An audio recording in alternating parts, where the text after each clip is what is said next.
Depending on where you're connecting to us from. Good morning, good afternoon, good evening.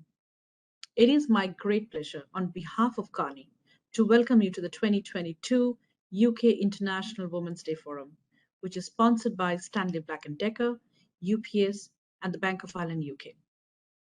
It is also a great honor that we have full support of the UN Women's Generation Equality Campaign. Now in its 11th year, the IWD Forum is an open global event that allows professionals of all levels, all countries, all genders to join and hear insights from senior executives and thought leaders on how we can push progress across board. To me, each International Women's Day provides us an opportunity to stop and take stock of where we are on the journey towards gender equality and emancipation. It's one that we have been on for some time now, and much has changed for women around the world, especially during the past few years. But that is not to say we have reached the destination, if indeed there is one. In fact, according to the World Economic Forum's latest Global Gender Gap Report, another generation of women will have to wait for gender parity. Today, we will start with a fireside discussion with Ciara Moore, Chief Digital and Data Officer and Executive Committee member for the Bank of Ireland UK. We discuss about few topics which are all really big: authentic leadership, self-compassion, resilience, allyship, and purpose.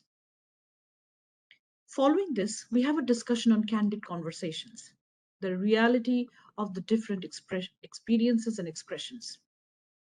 This will be a panel of senior executives from Equinor, Heineken, Johnson & Johnson, and UPS, where we will hear on the distinctive challenges faced by women in the workplace and the ways in which we can support one another better in order for us to thrive. For me, these open, candid discussions are vital and offers much needed support to those addressing similar challenges in their own environments. Our objective for this session is to ensure these insights provide you with the necessary toolkit to support you on your journey and help us to accelerate the gender equality agenda. This week, we have many more discussions taking place globally. So, no matter where you are from, you have an opportunity to participate, details of which you can find on our website. Thank you all again for making the time and joining us. For real change to happen, we need to all come together to co create a better and a more equal world.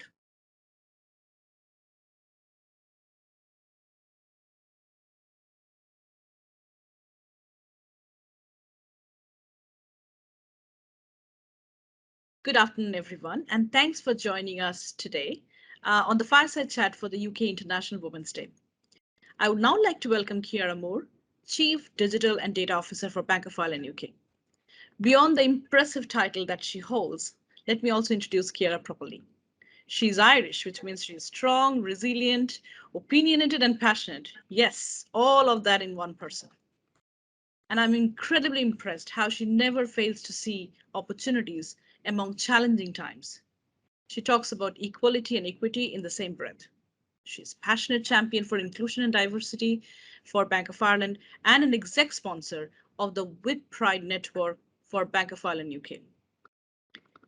Ciara is blessed with supportive husband Steve, stepsons Connor, and an older sister. I feel blessed to say, through the years working with her, she has become my friend. Ciara, huge thank you for joining me in the fireside chat today to discuss about some of the very important topics that we both are very passionate about. So let's start with authenticity. In your words, what does that mean? How do you remain authentic in a workplace that's full of men, where the expectation is always about rewarding for conformity? What are some of the challenges that you have been facing in bringing your full self at work? I know lots of questions. Yes, lots of questions, and thank you, Ramiani. Wow, authenticity. Where do I even start? Probably by saying that if I reflect back on my own career, and I think with experience, what I would have thought at the time when certain people said certain things, at the time I thought I needed to be something different. No, don't bring me, bring something that looks familiar. And When I think about this, I had a female boss 20 years ago, I'd say, and she said to me, Ciara, dress for the job you want, not the job you have. And at the time, I thought, absolutely, power dress, dress like, the males in the office. So, loosely translated, that actually meant look like the majority of your audience, Ciara, which were male, right? So, as a reflection, I think, wow, no, why did I do that for so long? And then if I think about other experiences, I came to the UK 10 plus years ago now. So, I won't give away my age, but let's say I was over the age of 30 at the time. And I thought, how difficult could this be? I'm going to the same speaking country. You know what? I could be English. I don't look necessarily any different. Um, but actually, what I started to do at that time was slow myself down. So my Irishness, the passion, the speed at which we talk, I thought I'm going to need to dial this down because they're not hearing me. Now, when I look at it, I go, what was I thinking? What was I thinking dressing like the male, which was black, grey, navy, dark colours. You see, I'm in pink today, Ramyani, because today I go, you know what? I'm me. I bring me to work. I don't slow myself down.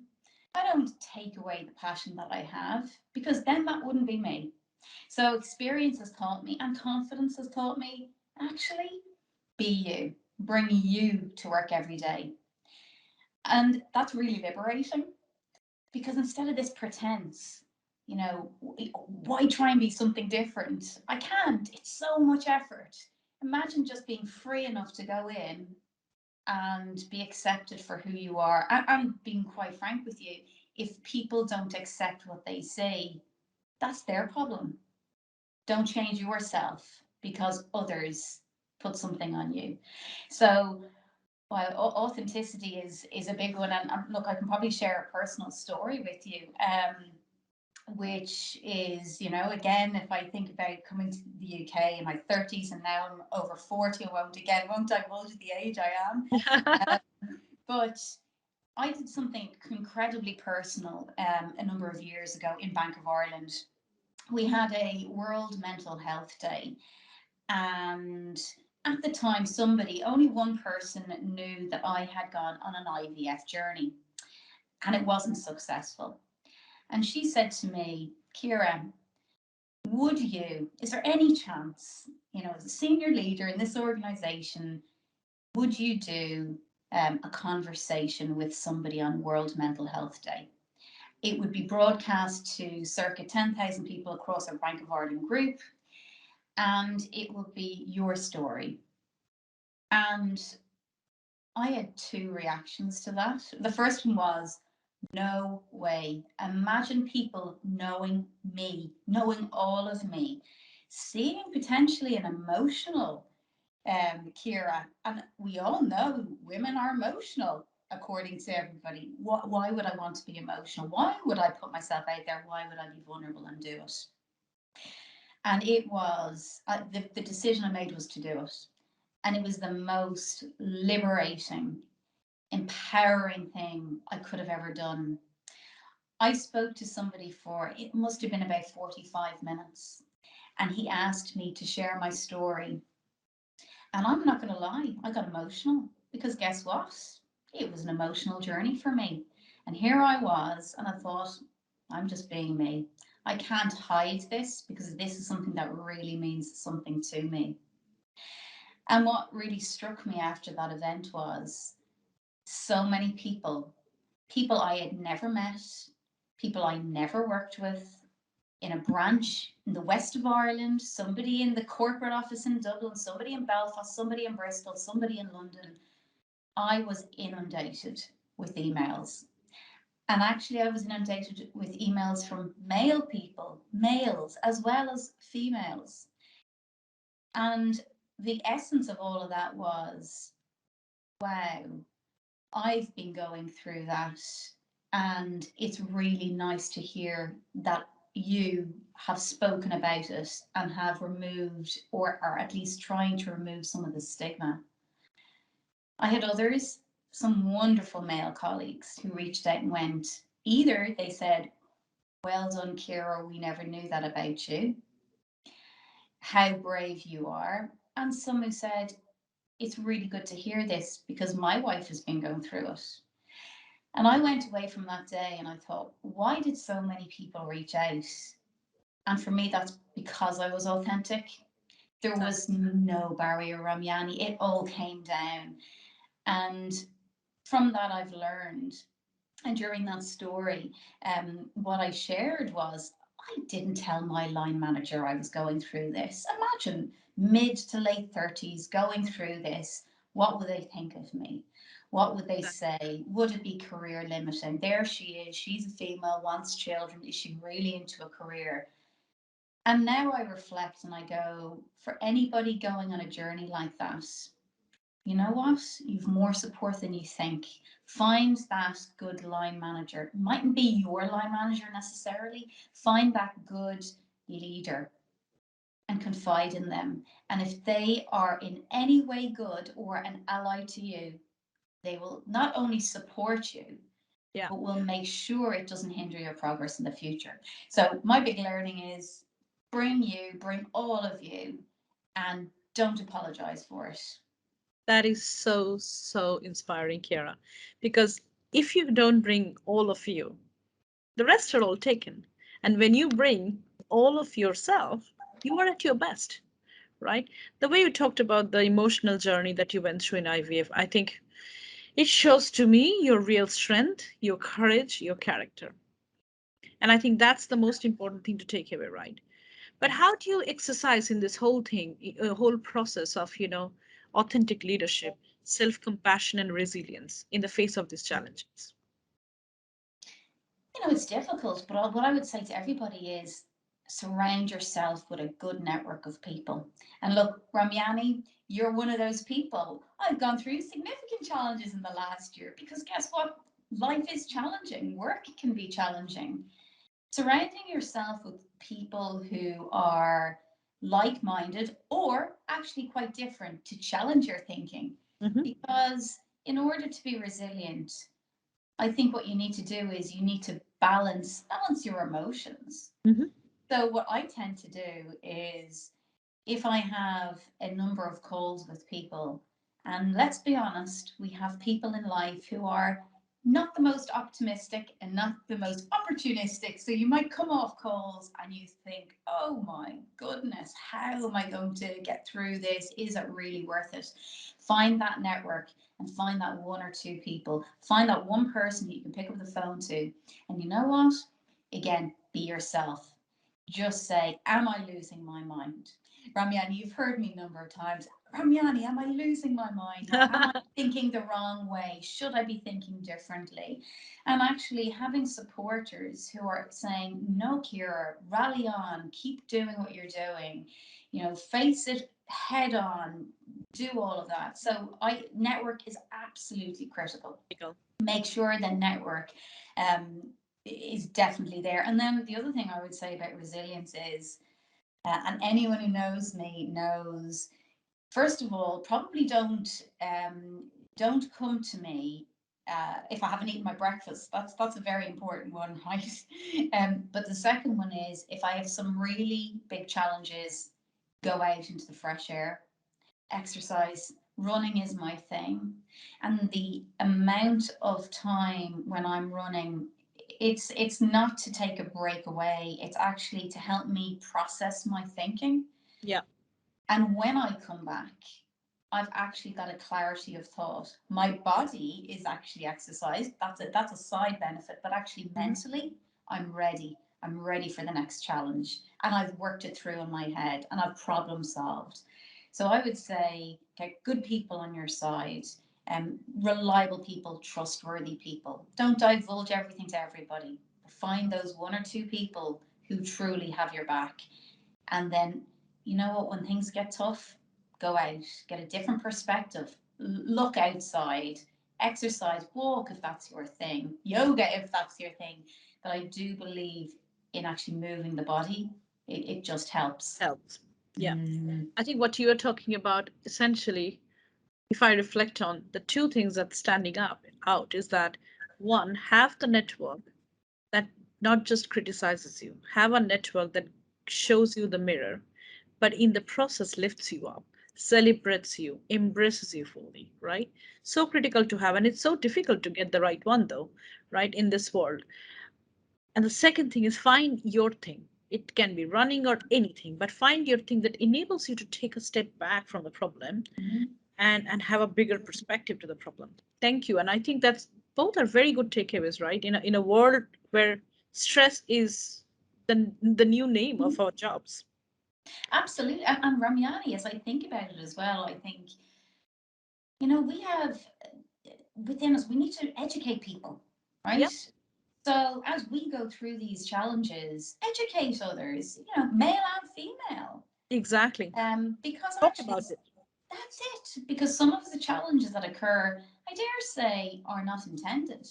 But actually, what comes out perhaps hasn't helped a situation. And that could be a male counterpart who means well, but actually it doesn't help. And a female counterpart as well. So educate people on what good looks like, and also, if you see bad behaviors, call Call it out. Call it out. Stand up for your values and what you truly believe. Your gut instinct is never far wrong. So be brave. Call out bad behaviors when you see them. Don't let it manifest itself into a bad outcome for you. So yeah, get the air, get the network, stand up for yourself, and when you see bad behaviors, call it out. And I guess that's the power of what we as leaders need to be driving towards, because we now have the privilege. We now have the privilege to have call out people, to have those fierceful conversation, sometimes maybe going into the dangerous zone. But Mhm. having it actually helps us, one, prove to the juniors that there are there is someone up in there who have their back, and there is someone up in there who has had all these real experiences. So we are also not coming from a different angle. We have had the experiences we are ready to share. Absolutely. And that's the thing, ready to share. And also, let's not sugarcoat it. Let's not say it's been a breeze when you get there, because it Exactly. hasn't been. So, honest conversation. Exactly. And I think you're going in, as you're talking about this honest conversation, there's also an element of how do you leverage the power of allyship? Because truth be told, you have had allies that helped you go up to where you are, which is a very impressive place to be. But then the whole point becomes, how have you leveraged that privilege to effect change as an ally? And look, it's a really good question, and I'm a really great believer in allyship. Um, First of all, getting the topic on the agenda is the start, right? So sometimes you're looking at different meetings and you're thinking, are we actually talking about the right thing? Are we making sure that we're championing in every meeting, not just the diversity meeting that you have? So in everything we do and in every breath we take, are we championing that? So I'm a great believer in get it on the agenda. And if it's not on the agenda, bring it up. And from my perspective, it's about sponsoring. It's a Hmm. privilege to be in a position where you're in a leadership role, but now you need to sponsor, you need to speak out, you need to lead by example. So, as I think about whether it's recruiting for my own team, making sure that actually we're getting different thinking, diversity.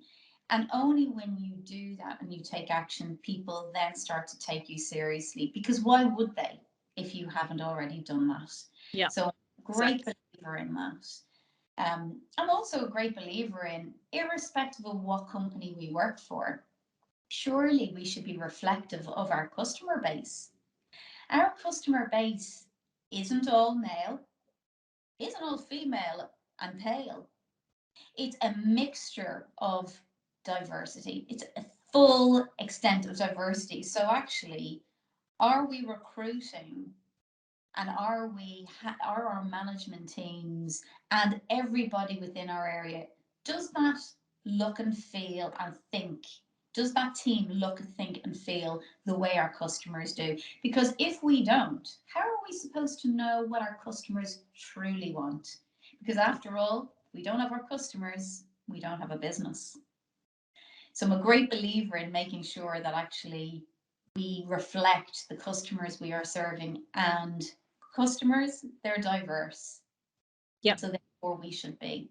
So I would start with get it on the agenda. And then I would say, you know, empower your colleagues. Give them, you know, the ability to go and to develop themselves, making sure that you're proactively taking people from perhaps junior positions and giving them the opportunity. How do you know that they won't be successful if they never get a chance? Give them an opportunity. And Mm-hmm. most people who've been given that opportunity will succeed because they'll want to show you they're well able to do it. So there are a couple of things, but I think you really need to understand, and a great way of, you know, to be an ally. How can I understand what it feels like to be you, Ramyani? Your background, my background, they're so very different. Different. Yeah. So how do I understand that? You educate yourself. So my view on all of this, to be a good ally, you're not supposed to know everything, but educate yourself. Put yourself into the shoes of that person. Walk a day in their shoes and Yeah. understand how it feels. Not how you think, but how it feels to be that person. I mean, in my area, you know, to get a sense of what's going on, you know, you do skip level meetings. You start to understand how are our new people who are entering our organization, how are they feeling? When they walk in and they look around, does it feel like a diverse organization to them? If not, why not? And what is their perception as they want to rise? And particularly females, and Ramyani, data and digital is not inundated with females. Exactly. So do they see somebody who has risen and say, I could be that person? And if they never see that person, how can they see an opportunity for themselves? Exactly. Exactly. So And I think, again, you know, where you're going with that, Kiara, is essentially to become an ally. You really need to bring your authentic self to truly want to understand the other person, not just what they're saying, but what they're meaning, what they're thinking, what they're feeling. mhm, As you rightly say, as they're coming into the organization, if they're seeing a non-diverse community, they're mhm, feeling a lot of things inside, which they will struggle to put in words. mhm. Being there for them and listening to them, and listening to them more intently and under the surface, that's the whole point of being an ally. Absolutely. And you know, one of the really big learnings for me, because as a female, I think I'm passionate about gender equality, so I'll naturally do that. But in the last 12 months, and you mentioned it at the start, I'm the sponsor of the With Pride network within the bank. And I was really nervous about that because I thought, how can I possibly understand? Because I'm not walking in those shoes every day. I don't know what it feels like. And some wonderful people within that network, I said to them, help me understand, show me, educate me. Because what I don't want to do is, I don't want to say something that actually has an impact on you. But if I don't know, how am I supposed to write that?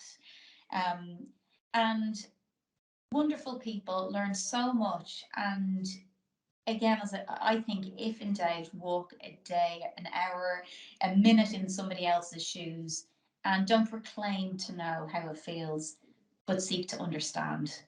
Yeah. Wow, that's very, very profound. And I think that takes me to, from being a true ally, I guess the whole point is how do you then embed the sense of purpose, right? Which is also a very profound word. How do you embed that sense of purpose? How do you cultivate it at work? And definitely the work that you do, which is in the front end of technology and disruption, and how bank needs to kind of forefront it with a customer back mindset. What are some of the core values that drive you at work? Well, I think my core values that drive me at work are the same things that drive me in my personal life, if I'm being really honest. When I think of my own area, and then I think of me, and then I think of my team, starting from a position of we're here to help.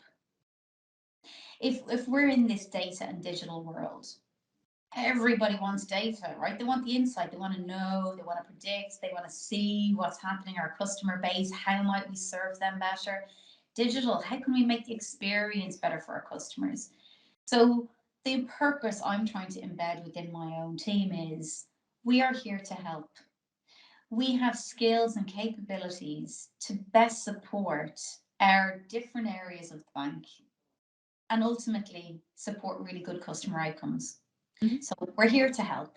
I'm here to help. And we're all about our customers we're here to serve who are diverse. So that's the first thing I'd say. My core value, though, is about respect.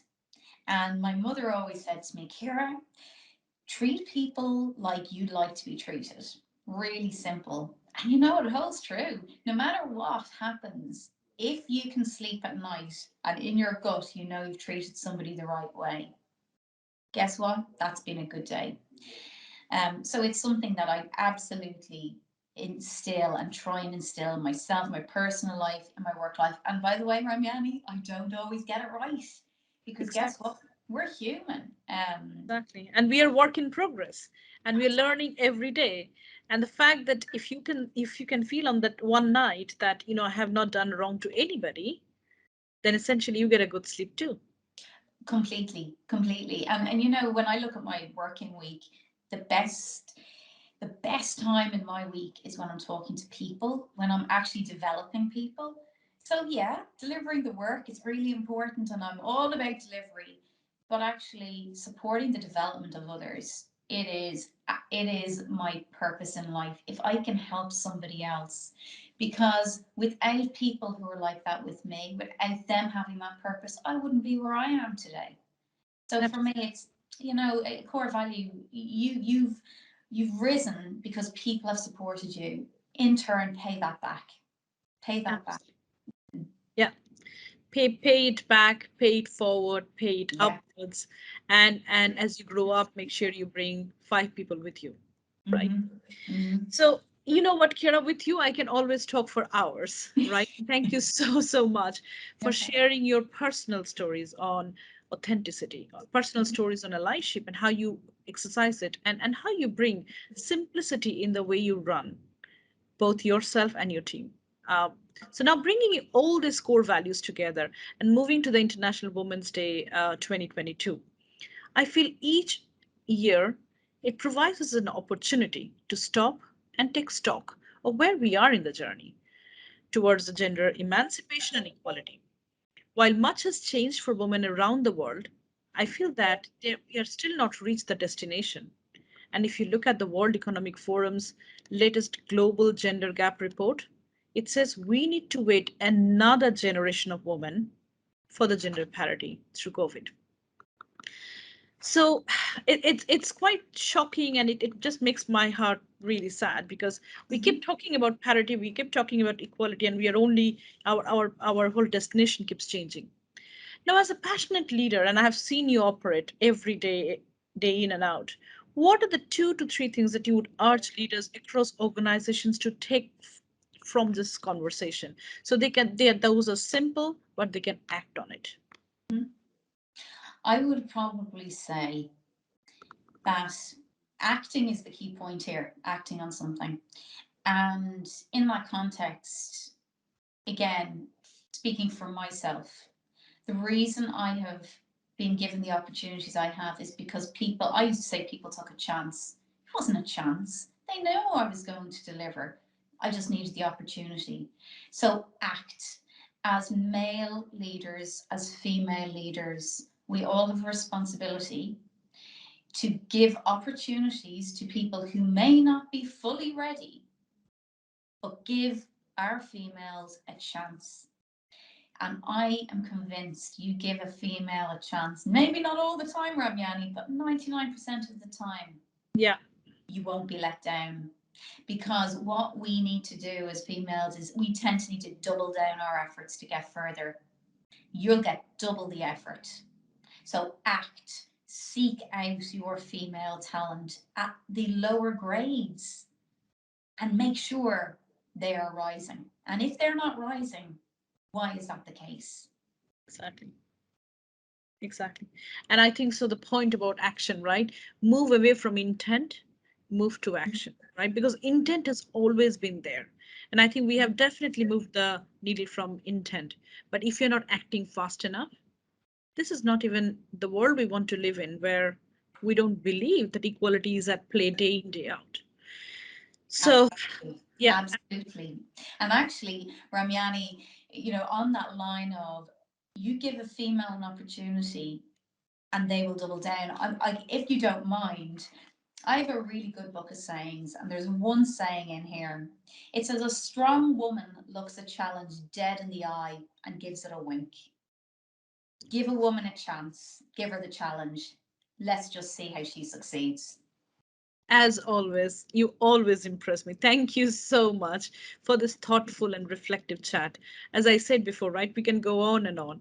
And I think this kind of real conversations, real honest conversations, we have to have day in, day out, so that we give women the chance they deserve. Not you are not doing a favor, you're giving the woman a chance that they deserve. With that, thank you so much. Thanks, Ramyani.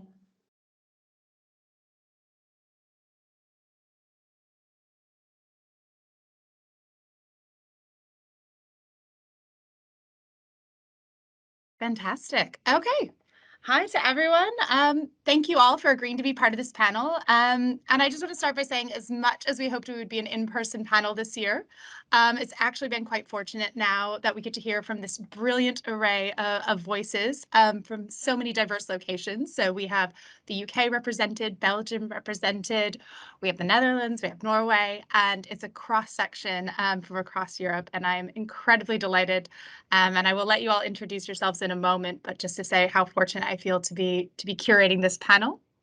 By way of introduction, I am Ciara Helm. I'm a principal here in our leadership change and organizational transformation practice.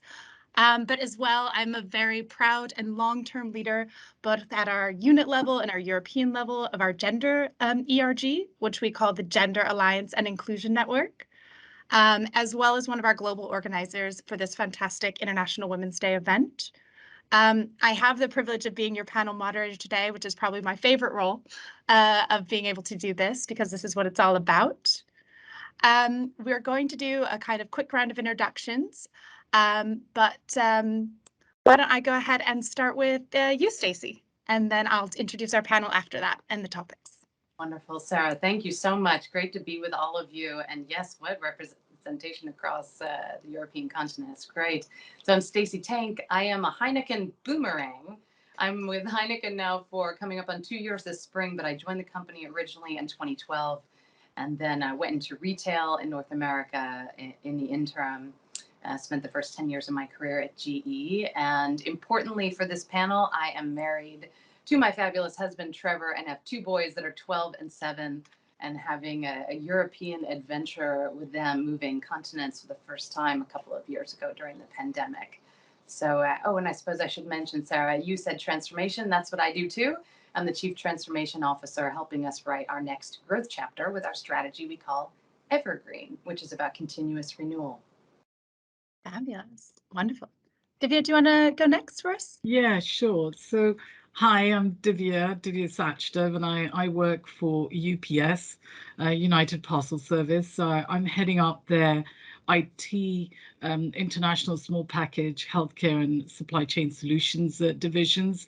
I've been with UPS for a long time, over 25 years, and I've been in IT roles throughout my career.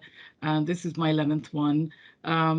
And I have also had the fortune of moving around with UPS. I've spent 5 years working out of Eindhoven, living in Belgium.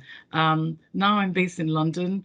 I have teams across 20 countries, and I am enjoying the multicultural experience I'm having, working with people in the US as well as people in Australia, so all the different time zones. I'm really excited to be here and just learn from all of you about your experiences and also share mine. And that's it. Thank you. Nice to meet you. Fantastic. Dirk, can we go over to you next? Sure. Thanks, Sarah, for the introduction. And also from my side, happy to be here. And thank you for having me. And I'm within J&J, actually within Janssen, which is the pharmaceutical sector of Johnson & Johnson, responsible for chemical and pharmaceutical development and supply. That's a mouthful, but in essence, it comes down to the pill, the injection, and so on that you're being subscribed. That's developed by scientists within my organization. And my organization is a global organization with teams from West Coast, East Coast, Europe, and Asia. So I think as part of my leadership role, I do encounter different cultures, but also in my personal career and leadership story within J&J, it's now 25 years. I've lived not only in Belgium, where my current home base is, but also on the West Coast, in Silicon Valley, as well as Mumbai. And I think similarly, as you mentioned, it's that kind of experience that are very enriching. And actually talking about enriching experience, I think this panel discussion will be an enriching experience for me as well, because next to contributing to the best extent possible to the topics and the questions that you will have for us, Sarah, I'm also here to listen and learn. And in the context of allyship, I think that's an important element that is top of mind for me. So very much looking forward to it. Fantastic. And last but certainly not least, Åshild, over to you. Thank you very much. My name is Åshild Hanne Larsen. I work for Equinor, a broad energy company headquartered in Stavanger, Norway, which is also where I live. I've been with the company even longer than you have, Dirk, because I think I'm in my 29th year or something, and I've had lots of interesting and sometimes strange roles, changing from an offshore catering assistant to working on projects to executive positions in HR to global CIO. And right now I'm heading up subsurface excellence and digital here in Stavanger, but with a global remit. In my personal life, I have 2 teenage daughters, so there's a lot of noise in our house normally these days, and a very supportive husband. And I'm very much looking forward to both sharing and learning as part of the debate today. Amazing. Thank you all for those introductions. So as you're aware, we're actually celebrating our International Women's Week as part of this panel. And today's topic falls under the headline of identity and culture, which you have already all done very well to introduce. And on a topic that has a really seemingly broad remit, our conversation is a candid conversation, the reality of different experiences. I think actually we'll very quickly find that this topic gets to the heart of what makes this such a personal and passionate topic for so many of us, that this is about the lived experiences and small moments that really we're going to be talking about today that truly impact gender equity, but also inequity, and how we see it play out in our day-to-day lives and in the organizations that we live and work with. So today we're really going to listen and discuss the reflections of our panelists and how they have seen that impact of role and gender in a professional context. Sometimes it can be advantageous, where you might be underestimated.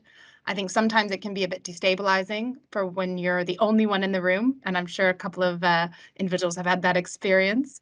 And it can make you question professional moves. Are you going to be able to strike that right balance that you want to make in your personal and professional life? And also how you can use your position to support and enable others by amplifying or calling out things that might empower others from situations and moments that we've learned in our lives. I'm sure we're going to touch on both the professional and personal journeys. And the intention of this conversation is to be candid. So I really thank you in advance for bringing your true authentic selves to this conversation. And so speaking of authenticity and vulnerability, I'm going to kick us off with our first question. I will say, so authenticity and vulnerability can often be defined as that willingness to show up and be seen despite the uncertainty of what will come with this transparency. And in this sense, I think vulnerability really truly does require an element of courage. And essentially, any workplace that values that innovation and change is really a necessary precondition for employees to be able to bring themselves to work. With that kind of introduction in mind, I would like to kick us off with, could you please share examples of when you've had been candid and vulnerable with your teams, and maybe a noticeable and tangible impact that has had on your work? And to kick us off, Asha, I will send over to you, because I remember in our pre-introduction you had some incredible stories about this. Yeah, I'm sure we'll touch upon them through the day. But yes, I've had several situations where I've been both vulnerable and open with my team. It's ranged from situations where I felt that we had a really difficult task ahead of us, and I felt like as a leader I should be really sort of brave and confident and say that we're going to do this, but I didn't feel like that. So instead, I called the team for a brainstorming, and just I was open about, well, why am I worried? Why do I find this difficult? What do you guys think? And I found that they were actually really pleased about being involved in a different way. And the team stepped up more than I had ever believed possible, and we actually delivered. Mm. And at work, you're also you. And you're also a mom and a wife and all of those things that go with that. So I've also been in a situation where I've been in important meetings and suddenly had a call from my youngest daughter who was in school and had her first period, and she didn't know what to do. So I had to talk to everyone in that meeting, say, excuse me, I understand that this is a very important meeting, but something much more important has happened, and I actually have to go and fix that. And I was with my team and a few others at that time. So I went and picked her up and we fixed everything. But what surprised me after that was that some of my team members came to me and said that they have had talks with their daughters who are a bit younger, and they've told them that since my boss did that, you can know that if that ever happens to you, I will come and help you, because she has shown me that that is okay. That is something that you're allowed to do. And I didn't think about it like that. It was just sort of handling an issue there and then, but we shouldn't underestimate the things that we do as leaders and the signals we send through the choices that we make. Yeah. Yeah, I think there's an incredible element of doing those things out loud. It would have been very simple to kind of just take a step back and say, I just need to step out. But I think that candid and vulnerable moment, as you say, I think gives example and permission to others. Anyone else who kind of want to maybe speak? I know this is probably, everybody probably has a story, but happy to hear if others want to step in. Maybe a thought, a few examples, but a thought just in the spirit of keeping it real. Especially with hybrid work now, I think our lives are very blended. We are invited to share more. In the past, I've had experiences mostly health crisis related. My husband had a massive stroke a few years ago. I have the BRCA1 mutation, so I'm personally at very high risk for breast and ovarian cancer. I had a prophylactic mastectomy, other surgeries. So, for example, I've been very open about those things in the workplace, because I think that other people, you instantly find out other people are going through similar things, and they can connect, and it makes you feel like you're a team, you're in this together, and you can really help each other. But to keep it real, I would also say that sharing those things openly have also been weaponized against me in some ways. And I heard the judgments. Why is she back at work already? She must be a bad wife because her husband had a stroke. Or why did she mutilate herself by having a mastectomy? That is not a very womanly thing to do. And the reality is, before you can show up and be authentic and you can share, I think you have to be really in touch with what you value and what matters to you, and be okay with the fact that some people are going to connect with that and other people are not going to connect with that. And they may even, when you're in a leadership position, feel, I think there's some of my European colleagues say there's a universal human right to gossip in the workplace, I guess. So they may express things that feel, not so nice when you hear them coming back. But as long as you operate within your own values and you do what you think is right, and it comes from a place of open-heartedness and warm-heartedness and generosity to serve the community you're a part of, then that's the right thing to do. But I don't want to be Pollyanna-ish about the fact that it always is rainbows and butterflies. Sometimes you share you're authentic, and it can be a bumpy ride too. I mean, that's an incredible insight as well into, I think, how you have kind of overcome that challenge and how you've had to, as you say, be really truly inward looking before you can be an example outward looking. Dirk, Divya, I don't know if you've got an example or even how you've overcome and to kind of bridge that gap, because I know it's a journey for everybody. Yeah, I think definitely resonates with me the comment around self-awareness and what actually are your values and what is your purpose. And I still remember in my career, it was through means of a coach who actually confronted me with this reality. Before that, I was like, okay, as a leader, I need to be strong. I need to be perfect. I'm the captain on the ship that will guide the team through the storm. And there's no crack that I should be allowed. And it's Leonard Cohen that says there's a crack in everything, and that's how the light gets in. And but this coach really confronted me with a lot of realities, like you are not who you think your organization, how your organization sees you. They see a human being, and they don't see this perfect image. And I mean, don't think it's a secret if I say that, at least for me, then the topic of vulnerability. Where am I vulnerable, and where am I weak, and when and how will I be perceived as weak, and is that an issue for me as a leader? And you do that because you want to be connected and respected in your position. But if you think of it, and that's your inner voice. But if you think of reality as said, people don't see you as this perfect leader. They see a different picture. So the longer you hold on to this kind of perfect thing, the bigger the gap becomes between how they see you and how you think you're being seen. And to some extent, you're at risk of becoming the emperor without clothes. And is that then the reality you want to be leading in and living in? And the answer to that question is no. And that's how I came to this kind of, all right, it's good to be vulnerable, and you need to test and try. And we can talk about it later on if you want on what that means. But for example, the thing that led me kind of getting on stage was the following. So imagine a leadership conference or meeting that I was hosting, about 150 leaders in a room, and these things, hotel, big conference room, table, spotlight, and so on, kicking it off. And I just recovered from a significant medical condition. And as you can imagine, within Janssen, developing and discovering innovative transformational medicine, patients is at the center.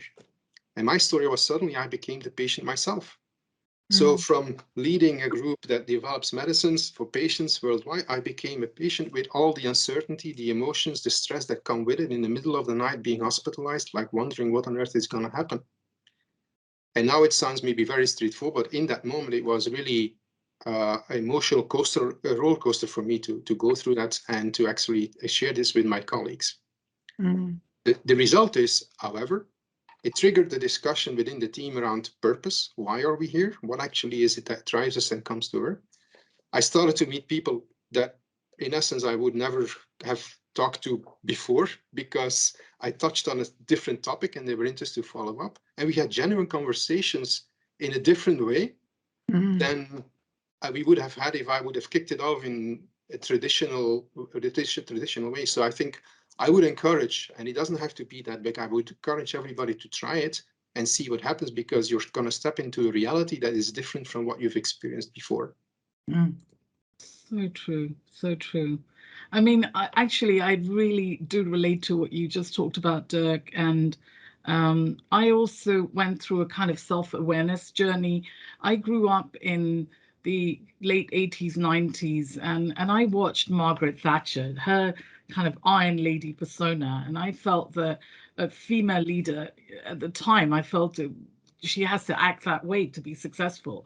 And you know, she was not only the image of competence and confidence, but she was an image of authority, and you felt that you had to imitate that if you wanted to be successful.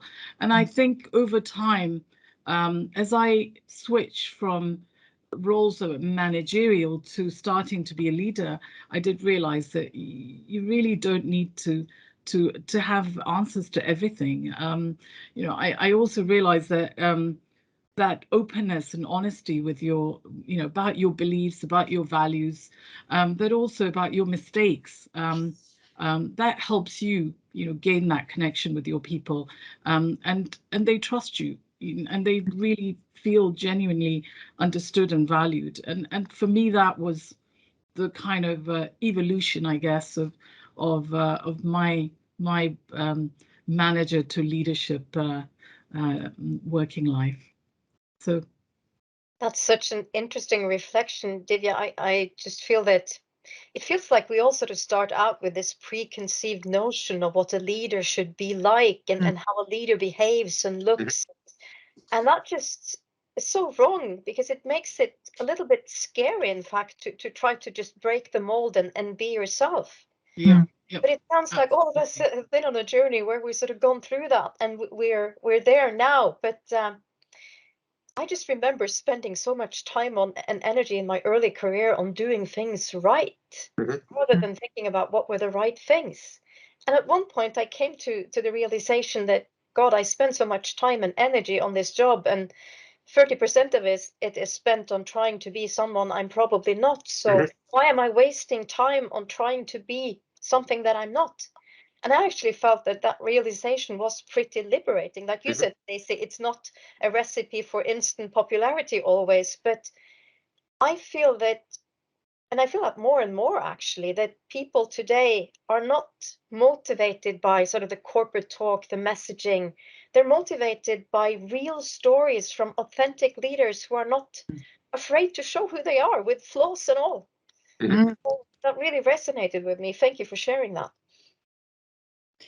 Yeah, I mean, something that I'm hearing, and everyone has almost said it in a different way. It's about your values, about purpose, it's about that authenticity, it's about that empathy. And interesting, just reflecting on how so many of you have been in the organizations yourselves for so many years, or boomeranged back into those organizations. Was there something that maybe you were able to find or build or be a part of that organization kind of represents, that I guess enabled you to be that way? Because I think as well, a learning that's so great is how can organizations and people within, exactly as you said, the core of it, the people within those organizations help to build the places we want to be and show up in. So I don't know if any of you can reflect a little bit on how you've seen that value set kind of come to life or enable you to be who you are. Yeah, maybe to start, the reason that I came back, we have a generational leadership transformation happening at the same time as our growth strategy and more our culture. We had a CEO in role for 15 years who was highly successful and put the company in top quartile growth status and all those goodies.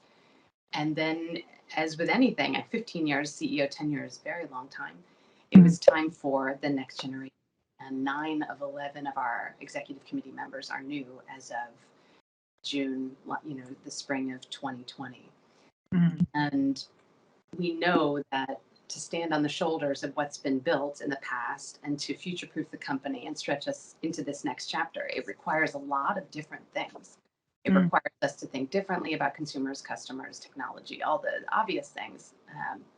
But then at the same time, we've had this incredible social and digital revolution that allows people to co-create, to speak, to publish, to shape. We have 85,000 employees across the world, 80 operating companies, from Papua New Guinea to Brazil to the UK to, name your country. And the model of capitalism is also shifting. Stakeholder capitalism is becoming the norm. We need to balance top line growth, profit, capital, and sustainability and responsibility on equal footing. All of these things mean that we need to really adapt and evolve, hence Evergreen. I worked in 2 other Fortune 25 companies beyond Heineken. And in those companies, things like gender inclusion, you had less of a homogenous culture. You had decades old kind of, whether it was on a race basis, country of origin basis, gender basis, programs, systems to build pipelines and rise up leaders that came from a lot of different walks of life.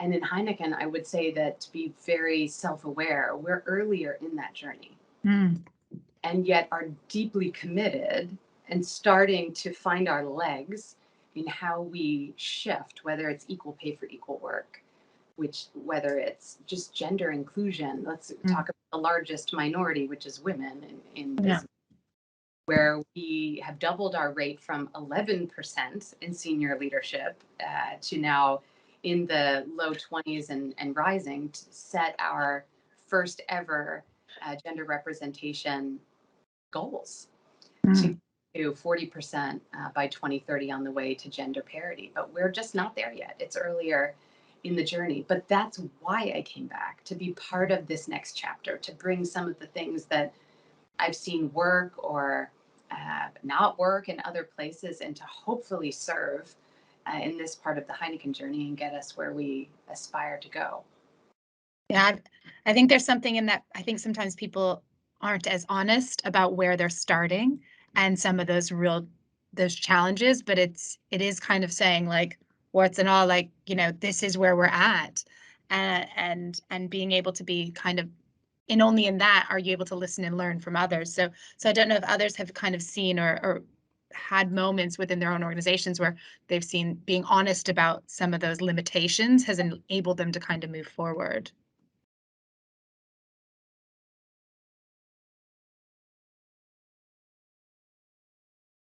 Can you just maybe re-explain your question, Sarah?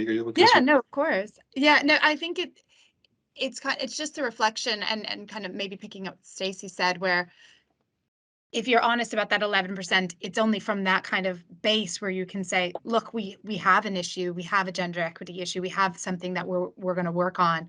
And if I'm honest and authentic about this, like, we're going to need to bring different people in the room to solve that. And so it was more a reflection on, when have you seen maybe your organization be a little bit more honest about this is a problem, and has that, I guess, bluntness about being striking out challenges enabled different conversations to happen in the room to be able to kind of move things forward, versus kind of, I would almost say just papering over it and saying, no, we don't have to deal with this, or it's not an issue, and kind of bringing that organizational honesty in as well. Okay. Sorry, I interrupted you, Assault. You were going to say something. Yeah, I wanted to say something, and you talked about, Stacey, why you came back, and I can probably say something around why I never left in a way, because to me it's about our values in Equinor, which are caring, open, collaborative, and courageous. And I've always felt like those values actually is something I recognize in the way I meet my colleagues and the way that we work together. And I think you're brave, Stacey, to share that there's still work to do in Equinor. There's also still work to do. We have better ratios than you do, but we're also very aware of the fact that the numbers is really only the beginning, because you can have diversity in numbers, but it doesn't automatically mean that you achieve inclusion. And that is really the key from my perspective, at least. And that's one of the things that I really appreciate in Equinor, is that as a leader, I get the opportunity to build diverse teams with different perspectives, and I'm allowed to find ways to make sure that everyone is heard. And in that way, I think that's the only route to take, if you want to end up in a situation where people feel that they can take everything that they are to work and be appreciated for it.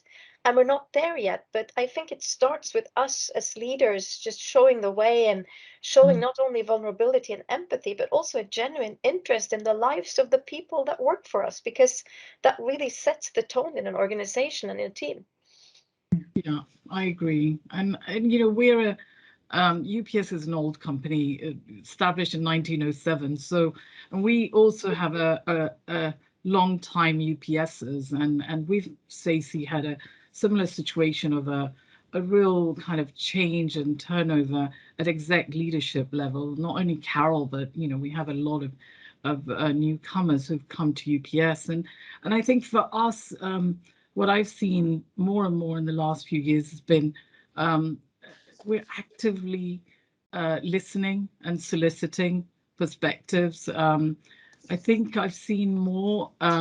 We've now got ERGs. We've got 11 ERGs, and we've got probably about over 120 chapters around the world. And there is so much effort and time that people, and this isn't just leadership, people are spending, as well as leadership, just gaining that those different perspectives of personal stories of UPSers that come from different races or ethnicity or gender identity. And I certainly see, we're also hearing about some of those biases that are unconscious, and I really sincerely believe that often it is truly unconscious, and we have to work on that.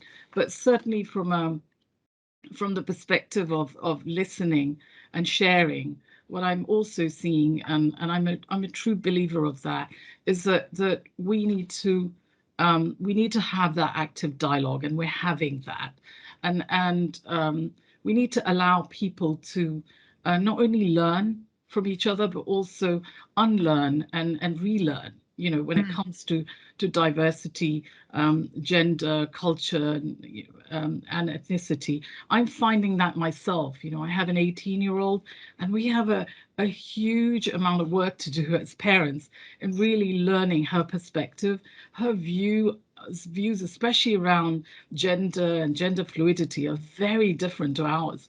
So we've definitely had to kind of pause and listen to her, have a dialogue and a meaningful debate. And I'm seeing the same thing in our company. So I think that generation divide and the understanding that's needed now, I think I'm seeing more and more through ERGs and other means. We're starting to listen and change. So we're not just paying attention to percentages, but actually taking some action, in terms of bringing the right diverse workforce and pools of workforce through UPS recruitment. Yeah. I fully agree. I think for me, what resonates with Janssen and J&J, and that's why I valued the company from a D&I perspective, is it's not just a commitment. It's like, this is part of how we live and work. This is our reality. And so if we say we are aspiring to build a workforce that is as diverse as the communities we serve, my first question is like, okay, where is the action? Where is it that we're going to see this? And then if you look at the list of things and initiatives that we're taking as a company, I mean, you mentioned ERG. Obviously, we're also very much focusing on increasing the number of female leaders and scientists in this STEM world, science, technology. And for example, in J&J, we have a program that allows female scientists who stepped out of the workforce for whatever reason, and they decide to come back in a STEM role. We support them to kind of catch up on board. And so kind of we lower the threshold, like, well, it's not possible for me to come back because of, no, we're here to help, and we'll lower the bar for you to enter into the organization, catch up, and continue your career. But I think we also go out there to academia. Female assistant professors can apply for a fund and apply for mentors from within J&J to advance their scientific career at the university. I'm a member myself of an enterprise sponsorship program where senior leaders actually are sponsoring, so not mentoring, but truly sponsoring female leaders very early in a career, which is a win-win for me. Because for these leaders, it's obviously an important asset. But for me, this is a huge opportunity to learn what exactly are the barriers, what is the internal voice that keeps them maybe preventing from taking the next step or making this decision and so on. So there's a huge list of things that I can relate to when I go like, do we walk the talk as a company? And the answer to that question is yes. And that's why I say, okay, I'm on board here and I'm going to give it my best shot because there's meat to the bone here. If you would allow me, Dirk, I love the examples. And as we're engaged in this dialogue with each other in a high trust way, I wanted to offer something, which is perhaps that we don't lower the bar, but that we create a different kind of on-ramp for folks. Mhm. Because one of the pieces of feedback I've heard from folks who are other is not that they want a lower standard, but that they want a way to play the game, to get into the game. And I think that's what you're doing by encouraging folks who have left the workforce. Perhaps also in the future, it would not just be women, but maybe also as we renorm standards around the home life, it could be men, but to get back into that workforce.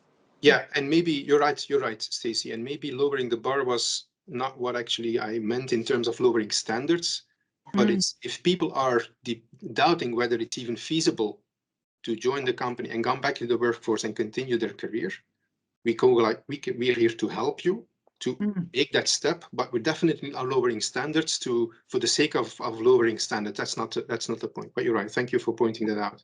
No, very good. It sounds like a fabulous program. And actually, I'm taking notes to make sure it's probably something we could learn a lot from as well. Yeah, I mean, this is kind of maybe one we were coming to, and but if there's any other examples, because again, yeah, in the spirit of learning, if there's any other actionable changes you've seen, I think one we've talked about from a gender perspective, but also from an allyship perspective, because I think sometimes that's really a challenge. Like, how do we truly bring allies on board rather as active participants and partners even in this change? Rather than just, maybe a little bit more on the sidelines of support. So have you also seen how you've engaged, or have you seen how your organization has really engaged the whole organization to kind of make this a company focus rather than just maybe an individual or those that are passionate about it focus? Yeah, maybe a couple of thoughts about macro systemic change and micro behaviors, because it's and all the things together. Yeah. And I fully agree that looking at the system and systemic change and key levers in the system will be what probably produces the most meaningful inclusion over time. And so there's a study I always remember that the Rockefeller Institute published. There was a big New York Times piece maybe 5 years ago, and it was done with Korn Ferry, about the systemic barriers to different types of leaders, this focused mostly on gender, reaching the most senior levels and leading companies. And there were very clear systemic reasons. The biggest one that I retained was that women are often come up through and kept in functional roles instead of taking P&L responsibility for different reasons, because of being unaware that if you don't take P&L roles or stay in them in your 30s, you basically never meet the criteria, the rubric criteria that boards set for CEO succession, because women are also, I think, really fabulous in functional roles because they can sometimes be more natural collaborators. So I agree with you that looking at talent from a system perspective, making sure that we're being intentional about generations of talent and teeing them up to have the best chance to lead on a scale that's suitable for them based on their potential is huge. I also wanted to share some thoughts on micro behaviors, because I've been the most touched by these types of things in meetings and learning from the skill of other leaders when I was coming up in my career that helped me then emulate and become the kind of leader that I wanted to be to pull the other ones up. And because Divya is with us from UPS, I wanted to share a story about her CEO, Carol Tomei, who I had the fortune to work with I was with Home Depot before Heineken. And Carol, if you know her, is a complete force of nature. She is incredibly whip smart, incredibly hardworking, stands for excellence, and just a fighter. And I remember some of the first meetings I was with our senior leadership team when I joined the company as Craig Menear was becoming CEO of Home Depot in 2015-ish. And I noticed things that she was doing in the meetings. I would speak up and offer something. And if I'm just, again, speaking plainly, I would get trampled a little bit by others. And then she would find a really elegant way to say, Stacy, as you just mentioned this idea, and then she would build on my idea. Or she would part the waters and she would say, actually, Stacy, could you jump in and share your thoughts on that topic? And she would get everyone to stop talking on top of me. All the things that you read about in articles, but they really were happening. But at first I didn't even realize what she was doing because it was so elegantly done. And then after she did it for me a few times, I thought, you're doing this on purpose to help me have a voice, because I was the newest, the youngest, one of the only women. I was other. And she was making a place for me to be able to influence and shape the conversation. And I'll never forget it. And she taught me how to do it. And now I know not only is it my opportunity, but it is my responsibility in these meetings for the folks who are more introvert, whatever that you are, that makes you other when your voice is coming through, to make sure that those voices are coming up and shaping. Excellent example. And yeah, so I think in this case, in all humbleness, I watch and learn, and I listen and try to understand here. And for me, one of the aha moments was one moment in time we had a dialogue at the leadership team, and the trigger was an external issue in society related to discrimination and racism. I brought the topic on the agenda of my LT, and I said, we need to talk about this. What does this mean for us, and how are we going to position ourselves professionally, but also as leaders, as human beings? And I had one member of my leadership team who started to speak up. And indeed, the topic was microaggression. And she said, okay, we're talking about this big sad event here, and it's the right thing to do so, but honestly, you have no idea what happens below the surface, the things that you don't see, the things that are being said or not being said, the things that are being done or not being done. And this is what it means for me as a leader to kind of undergo this day in, day out, time after time. And as long as there's no critical mass that sufficiently understands this, we will be kind of scratching the surface on what is really at the core of the issue that we're trying to solve. And I still remember, that's a while ago, I still remember that conversation. It was like, she's right, I had no idea. I had no clue. And yeah, go ahead, please. Sharing that, Dirk. Stacey, I just really, your experience really resonated with me, and I think that probably many of you had the same experience as me. I was young, I was sitting in a big meeting room, there was an experienced team, I raised an idea, it was just passed over. 30 seconds later, an older white male rephrases my idea and receives instant acclaim and fame.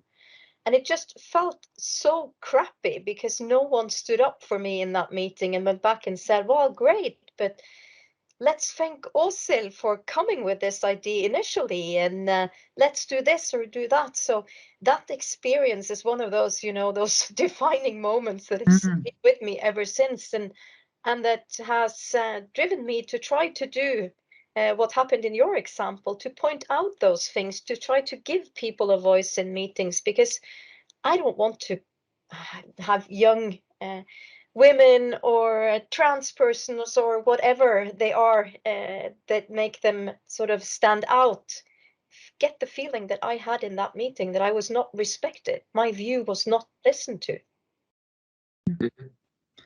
I think, and one thing, Divya, you're on mute. It had to happen at least once on this call. Yeah, I'm sorry. True digital times.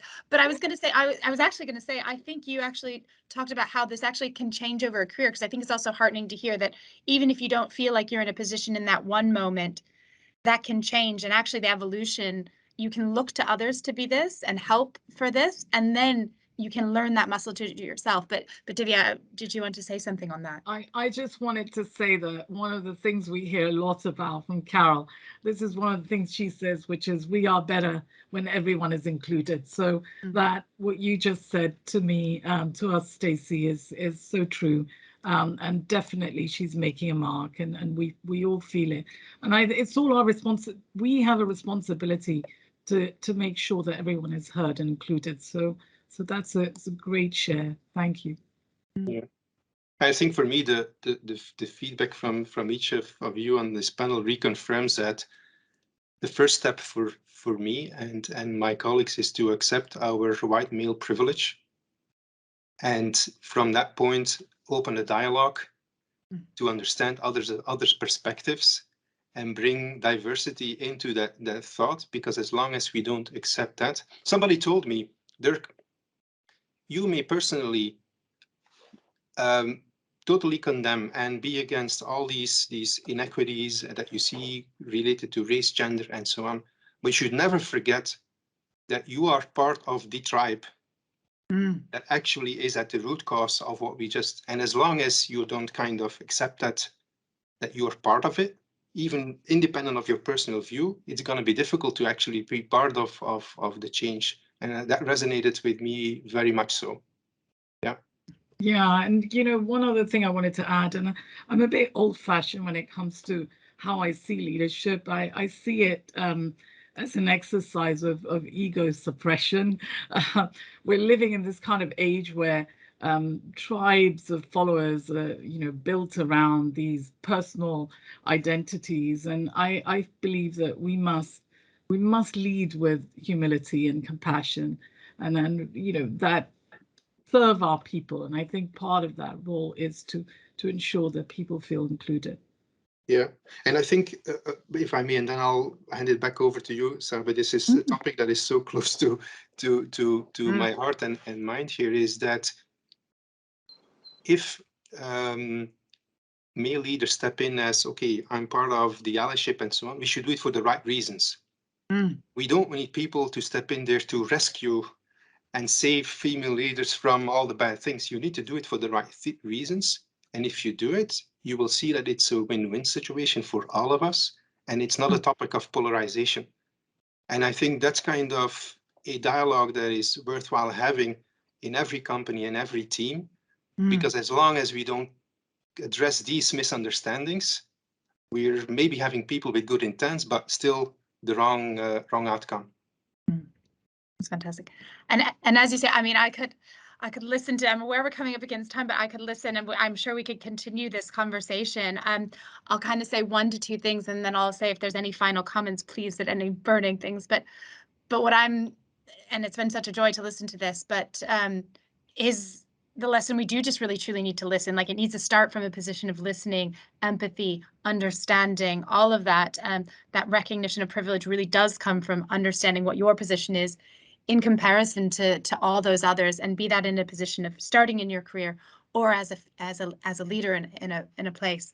And also something that I've taken away, which, and again, that I've loved hearing, is there is no model for leadership, and it is being your authentic self and finding that path and enabling others to be who they are, that we can start to break down those conceptions of what leadership looks like. And in reality, it is about showing up and being who we are, and finding places within organizations that enable us to do that. So for me, those are kind of 2 of the reflections. And so before I do like an official close, I wanted just to give the opportunity to this phenomenal panel to say, is there any other final closing moments or remarks that anybody wants to make? I think, Divya and Dirk, you've already kicked us off some really fantastic reflections, but anything else from anyone? Yeah, I'd love to pull up again the topic of unconscious bias, because I think that's something we're all victim to. And one of my personal best or most horrific, depending on how you see it, learning moments happened a decade or 2 ago when I was working in HR, and we were late at night discussing candidates for a leadership position that involved commuting. We had 2 male candidates, 1 female candidate. I still remember their faces from the pictures. And I heard myself at 9:30 at night saying, well, is she really going to be able to do the commute? And I heard myself say that and realized that I hadn't asked that question about the 2 male candidates.